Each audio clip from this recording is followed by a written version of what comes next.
नमस्कार मेरे प्यारे दोस्तों, एक बार फिर से स्वागत है आपका आपके अपने YouTube चैनल में। तो आज के इस वीडियो में हम कुछ ऐसे टॉपिक के बारे में बात करने वाले हैं जो बहुत सारे लोगों के लिए बहुत इंटरेस्टिंग होता है। लोग इसके बारे में बहुत जानना भी चाहते हैं, लोगों के अंदर मतलब बहुत ही ज़्यादा इंथुजियास्टिक होते हैं इन सब चीज़ों के बारे में, सब कई सारे लोग जानने के लिए। क्योंकि देखिए आज की हमारी जो लाइफ है ये बहुत ज़्यादा कॉस्मेटिक्स पे डिपेंड करती है।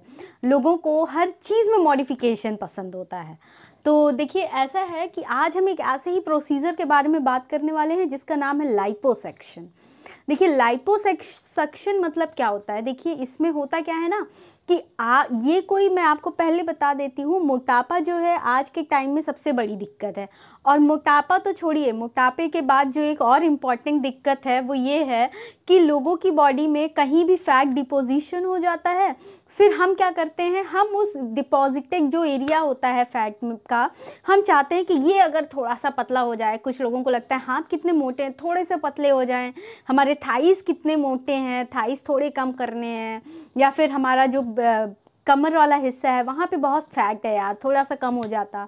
तो कई सारे लोगों को एक्सरसाइज, जिनके पास काफ़ी अमाउंट ऑफ मनी होता है या जो बहुत ज़्यादा डिज़ायरेबल होते हैं, वो क्या करते हैं कि वो डेस्परेट होते हैं, तो वो क्या करते हैं कि सोचते हैं सर्जरी करवा लेते हैं एक बार। तो सर्जरी करवा लेंगे तो चीज़ें नॉर्मल हो जाएंगी।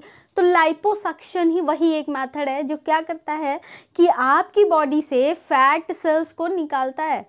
ठीक है, फैट सेल्स को निकालता है। तो क्या होता है, आपकी बॉडी को आपके मनचाहा शेप देने के लिए ये टेक्निक यूज़ की जाती है। अब मैं आपको बताती हूँ कि ये जो है ये टेक्निक आपके एब्डोमेन एरिया, यानी कि जो लोगों को आपको फ्लैट बेली दिखती होगी कि कितनी पतली बेली है, तो एब्डोमेन एरिया में अगर फैट सेल्स हैं तो वो निकालने के लिए, जांघों में थाइज में फैट सेल्स ज़्यादा हैं वो निकालने के लिए, बटक रीजन में फैट सेल्स ज़्यादा हैं वो हटाने के लिए लोग ये सर्जरी यूज़ करते हैं। नेक में से, चिन में से, और फिर अपर एंड बैक आर्म्स में से, फिर उसके बाद काव्स एंड बैक साइड में जो फैट होता है उसको, and then next is the flank area. Flank area मतलब लव एंगल्स में जो लव होल्स होते हैं वहाँ पर, यानी कि आपकी कमर वाले हिस्से में जो फैट सेल्स का डिपोजिशन होता है उसको हटाने के लिए। मैं आपको एक बात साफ साफ क्लियर कर देती हूँ कि ये टेक्निक जो है ये कोई मोटापे के इलाज करने के लिए नहीं है, ओबेसिटी के ट्रीटमेंट के लिए नहीं है। ये सिर्फ फैट सेल्स को हटा करके आपकी बॉडी को मनचाहा शेप देने के लिए है। ठीक है, अब हर टेक सर्जरी है ये एक, तो हर सर्जरी के एडवांटेज और डिसएडवांटेज अलग अलग होते हैं जो हम इस पूरे वीडियो में डिस्कस करेंगे। ठीक है, अब देखिए मैं आपको बता देती हूँ, ये यूएस जैसी कंट्री में सबसे कॉमन टेक्निक है। बहुत ज़्यादा लोग इसको प्रीफर करते हैं, इतना प्रीफर करते हैं कि कम से कम 3 lakh operations, 3 lakh surgery US जैसे विकसित देशों में होती है।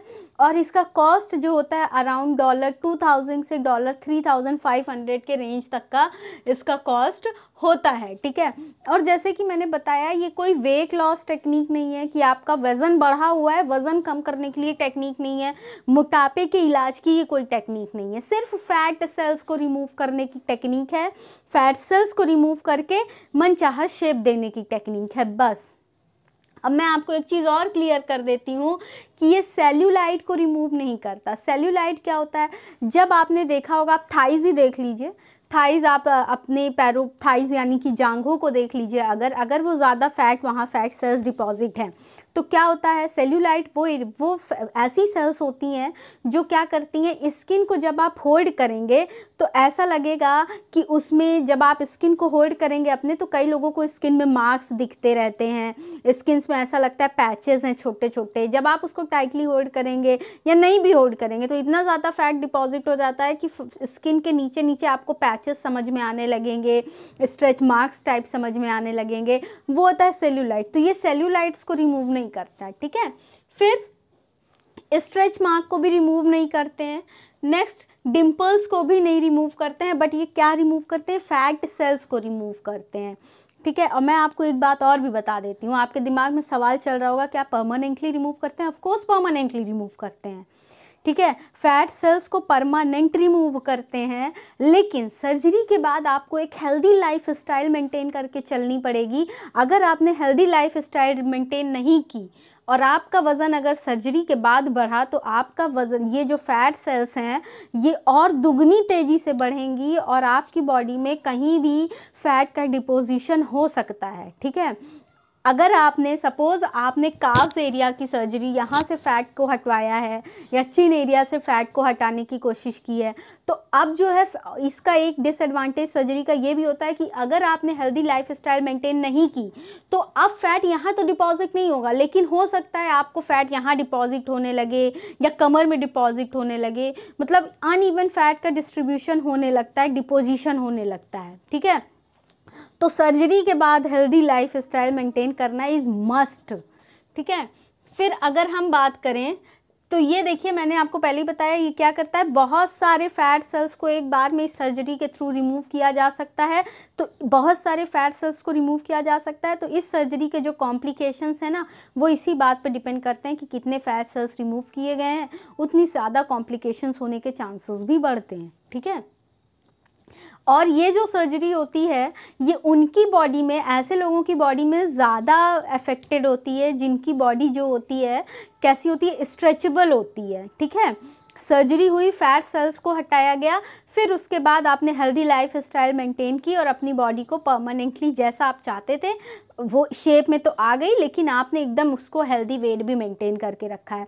तो ये सर्जरी हेल्दी वेट वाले लोगों पे ही होती है, जिनका वेट हेल्दी होता है, सिर्फ फैट को रिमूव करना है। ठीक है, सपोज़ आप मोटापे से कोई व्यक्ति पीड़ित था, उन्होंने वज़न घटाया, वज़न घटाने के बाद क्या होता है, अचानक से वज़न घटा, तो वज़न घटने के बाद क्या होता है कि स्किन सेल्स लूज़ हो जाती हैं, वहाँ पे फैट जमा रहता है। तो अब ये प्रोसीजर क्या करेगा, उस लूज स्किन सेल से फैट को हटा देगा। फैट को हटाएगा तो बॉडी अपने आप जो है शेप में आने लगती है। ठीक है, बॉडी को शेप में लाने का काम होता है इस टेक्निक के थ्रू। फिर अब मैं इसके बेनिफिट्स की बात कर लूँ अगर, तो देखिए जनरली तो ये एक कॉस्मेटिक प्रोसीजर है भाई, सुंदरता की दुनिया है तो हर कोई सुंदर दिखना चाहता है, तो ये एक कॉस्मेटिक सर्जरी है। सबसे बड़ी बात मैं आपको बताऊं, कॉस्मेटिक सर्जरी है, लेकिन कभी कभी ये किसी किसी चीज़ों के ट्रीटमेंट में भी यूज़ की जाती है, जैसे कि लिम्फोडीमा के केस में। अब लिम्फोडीमा क्या होता है, देखिए लिम्फेडिमा क्या होता है कि ये बहुत ही क्रोनिक और लंबे समय से चली आ रही है कंडीशन होती है, जिसमें क्या होता है कि लिम्फ जो है, लिम्फ फ्लूइड जो होता है वो टिश्यू में कलेक्ट हो जाता है, जिसकी वजह से एडिमा की कंडीशन हो जाती है। एडिमा मतलब क्या होता है, स्वेलिंग ऑफ स्किन। ठीक है, टिश्यू में फ्लूइड इकट्ठा होता है जिसकी वजह से स्किन स्वेल कर जाती है। तो ये जनरली आर्म्स और लेग रीजन में ज़्यादा होता है। ठीक है, आर्म्स और पैरों में ज़्यादा होता है, तो इस सर्जरी के थ्रू इसका भी ट्रीटमेंट हो सकता है। ठीक, तो लाइपोसक्शन क्या करता है कि लिम्फ जो फ्लूइड इकट्ठा हुआ है इसको भी रिमूव कर सकता है, स्वेलिंग को कम कर सकते हैं। Next is the gynaecomastia. Gynaecomastia क्या होता है, जो मेल्स में ब्रेस्ट के पास फैट डिपॉजिट हो जाता है और ब्रेस्ट उनके बल्की लगने लगते हैं मेल्स के, तो गायनेकोमेस्टिया के ट्रीटमेंट में भी इसका यूज़ किया जाता है, जो फैट सेल्स हैं उनको रिमूव करके मेल की बॉडी को नॉर्मल शेप देने के लिए। ठीक है, ब्रेस्ट को। नेक्स्ट इज द ये एक लाइपोडिस्ट्रॉफी सिंड्रोम में भी यूज़ किया जाता है। लाइपोडिस्ट्रॉफी सिंड्रोम क्या होता है, लाइपोडिस्ट्रॉफी सिंड्रोम ये एक ऐसा सिंड्रोम है जिसमें फैट का जो डिपोजिशन होता है वो बॉडी के एक साइड होता है और एक साइड एज इट इज़ रहता है। तो मतलब अगर कोई की बॉडी में एक तरफ फैट इकट्ठा हो रहा है तो सोचिए कितना अटपटा सा लगेगा। तो इस सर्जरी के थ्रू बॉडी को नॉर्मल बनाने का काम भी होता है। इस सिंड्रोम को ही कहते हैं लाइपोडिस्ट्रॉफी सिंड्रोम। ठीक है, next is the extreme weight loss after obesity. जैसे कि मैंने बताया, ओबेसिटी में बहुत ज़्यादा वेट आपने लूज़ किया, लूज़ करने के बाद स्किन लूज़ हो गई, फैट सेल्स हैं वहाँ पे, तो फैट सेल्स को रिमूव करने के लिए। नेक्स्ट लाइपोमास के ट्रीटमेंट में, यानी कि फैटी ट्यूमर्स हैं, तो फैटी सेल्स को हटा करके ट्यूमर्स को भी ट्रीटमेंट के में भी इसको यूज़ किया जाता है। अब देखिए, अब आप पूछ रहे होंगे कि देखिए, अब आप सोच रहे होंगे ऑपरेशन करने से पहले आखिर क्या होता है, लोग क्या क्या चीज़ें रखनी पड़ती हैं ध्यान में। तो देखिए मैं पहले आपको बताऊं कि अगर कोई पेशेंट है वो एस्पिरिन या फिर non steroidal anti inflammatory drugs ले रहे हैं तो उनको इस लाइपोसक्शन सर्जरी से एटलीस्ट 2 हफ्ते पहले ये सारी दवाइयाँ बंद कर देनी होगी, ठीक है, सारी दवाइयाँ बंद कर देनी होगी। अगर कोई एनीमिक पेशेंट है तो उनको आयरन सप्लीमेंट्स लेने ज़्यादा है, इम्पॉर्टेंट हो गया उनके लिए। और अगर कोई फीमेल्स हैं, अगर वो कॉन्ट्रासेप्टिव पिल्स ले रही हैं तो उनको कॉन्ट्रासेप्टिव पिल्स को भी स्टॉप कर देना है, नहीं लेना है कम से कम सर्जरी से 2 हफ्ते पहले, तब उनको ये सर्जिकल प्रोसीजर्स किए जाते हैं। नेक्स्ट अगर मैं बात करूं कि ड्यूरिंग ऑपरेशन के दौरान क्या क्या होता है, कौन कौन तरीके हैं जिससे फैट को रिमूव किया जाता है, तो देखिए इसको आगे बताने से पहले मैं आपसे रिक्वेस्ट करूंगी कि यूट्यूब पे हमारा एक और चैनल है टिंग डायरेक्शन न्यूज़ के नाम से, जिसका लिंक मैं डिस्क्रिप्शन में शेयर कर रही हूँ। प्लीज़ आप उस चैनल को भी फॉलो करें, लिंक को विजिट करें और उस चैनल को भी सब्सक्राइब करिए, ठीक है। अब मैं आपको बताने वाली हूँ ऑपरेशन के दौरान क्या क्या चीज़ें होती हैं। तो देखिए जनरली ये ऑपरेशन जो है एनेस्थेशिया देने के बाद किया जाता है और ये एनेस्थेशिया जो है जनरली 4 से 5 घंटे तक रह जाता है, ठीक है। अब देखिए अगर बेली बटन नाभि के नीचे के हिस्से में आपको फैट रिमूव करवाना है तो जनरली जो एनेस्थेशिया दिया जाता है वो एपिड्यूरल स्पेस में दिया जाता है। एपिड्यूरल स्पेस क्या होता है, जब आप अपनी पीठ को देखेंगे तो जो लेमेंस है, मैं लेमेंस लैंग्वेज में मैं आपको एकदम समझाने की कोशिश करती हूँ। तो आपके जो स्पाइनल कॉर्ड यानी कि अगर पीठ में जाएंगे तो पीठ में आप देखते हैं बीच में एक लाइनिंग होती है, तो उसी स्पेस में डॉक्टर्स क्या करते हैं, एपिड्यूरल स्पेस में ही एनेस्थेशिया इंजेक्ट करते हैं। अब जब एनेस्थेशिया एपिड्यूरल स्पेस में इंजेक्ट किया जाता है तो जो बेली बटन से नीचे का हिस्सा होता है ये पूरी तरह से एनेस्थेसाइज्ड हो जाता है, ठीक है। फिर एनेस्थेसाइज्ड मतलब शून्य हो जाता है, फिर सर्जरी की जाती है। अब टेक्निक्स की मैं बात करने वाली हूँ। तो देखिए टेक्निक्स कई तरह की हैं, कई तरह से लाइपोसक्शन किया जाता है।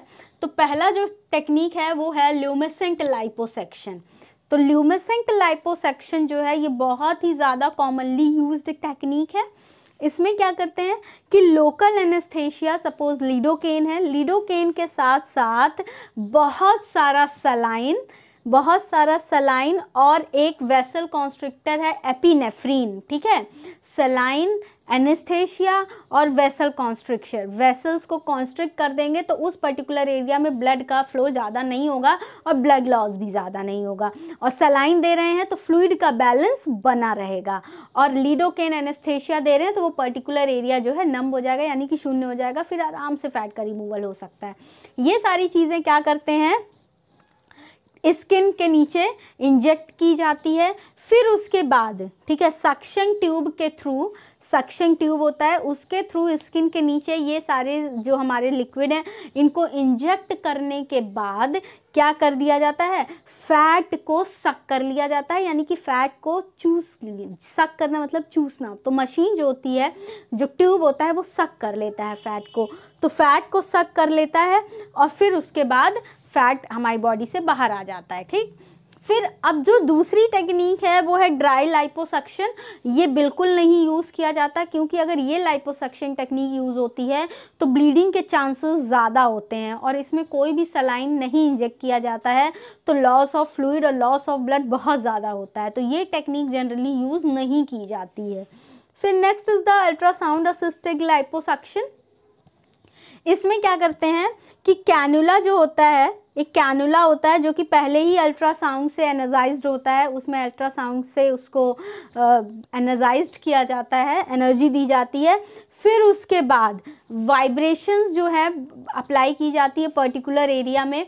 जब वाइब्रेशन अप्लाई होती है वो कैनुला के थ्रू, तो क्या होता है, जो फैट सेल्स की सेल वॉल होती हैं वो फट जाती हैं, और जब फैट सेल्स की सेल वॉल फटती हैं तो क्या होता है, फैट जो होता है वो लिक्विफाइड हो जाता है, गल जाता है और बाहर आ जाता है बॉडी से, ठीक है।